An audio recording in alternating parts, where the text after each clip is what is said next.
श्रीराम समर्थ. परमार्थात गुप्ततेची जरुरी असते. वासनेच्या तावडीतून सुटणे फार कठीण आहे. कारण वासनेच्या पोटीच प्राणी जन्माला येत असतो. त्या वासनेला जिंकणे म्हणजे आपण मरून जाणे इतके कठीण आहे. वासनेच्या पोटी जन्म आणि जन्मानंतर अहंकार ह्या जोडप्यापोटी कामक्रोधादी विकार जन्माला येतात. या जोडप्याचे वैशिष्ट्य असे की त्यामध्ये बायको नवऱ्यापेक्षा वडील असते. कारण आधी वासना आणि त्यातून पुढे अहंकार. भगवंताजवळ वास ठेवला तरच वासना नष्ट होते. प्रपंच मुळात चांगलाही नाही आणि वाईटही नाही. प्रपंचातली वासना बाहेर काढणे याचेच नाव परमार्थ. प्रपंचात प्रसिद्धीची जरुरी वाटते, त्याच्या उलट परमार्थात गुप्ततेची जरुरी लागते. समजा एखाद्या बाईने दागिने हवेत म्हणून नवऱ्याजवळ हट्ट धरला आणि नवऱ्याने तिला हवे असलेले सर्व दागिने देण्याचे कबूल केले. पण अट अशी घातली की जेव्हा दागिने अंगावर घालायचे असतील त्यावेळी ते घालून खोलीची दारे खिडक्या बंद करून आत बसले पाहिजे.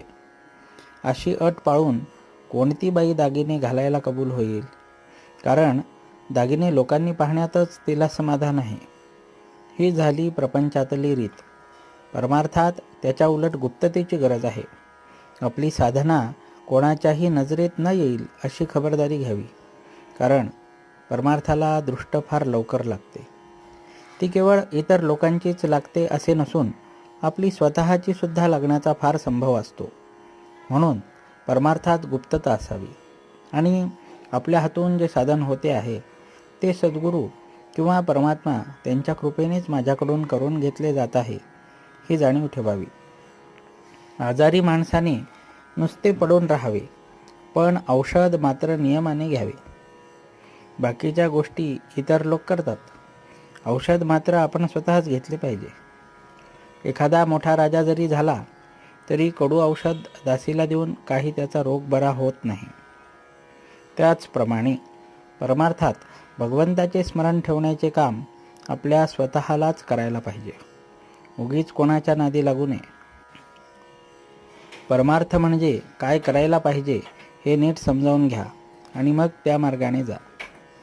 कोणाला फसवू नका, कारण स्वतः फसणे हे जगाला फसविण्या इतकेच पाप आहे. ज्याच्या प्रपंचात पाठीराखा परमात्मा आहे त्याचा तो प्रपंचच परमार्थ होतो. उलट ज्याच्या पाठीराखा अभिमान आहे त्याचा परमार्थ देखील प्रपंचच म्हटला पाहिजे. बाहेरून प्रपंची दिसावे पण आत मात्र परमार्थी असावे, ही खरी कला होय. जानकी जीवन स्मरण. जय जय राम.